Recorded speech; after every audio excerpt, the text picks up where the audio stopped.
আসসালামু আলাইকুম বন্ধুরা, কেমন আছো? তো ঈদের দিন, ঈদ আর 3-4 দিন বাকি, সেই জন্য আমি ঘরটা ভালো করে ঝেড়ে নিলাম। একটু ঝুল হয়েছে।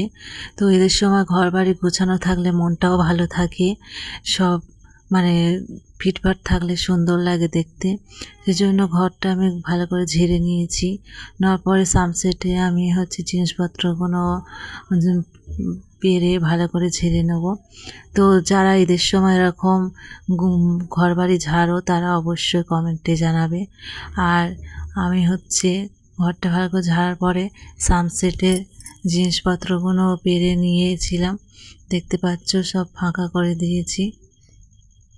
তো তারপরে আমি সব মুছে পরিষ্কার করে ফের আমি গুছিয়ে দিয়েছি। তো আমার গোছানোটা কেমন লেগেছে অবশ্যই কমেন্টে জানাবে। আজকে ভিডিওটা এই পর্যন্ত, দেখা হবে নেক্সট ভিডিওতে। আল্লাহ হাফিজ।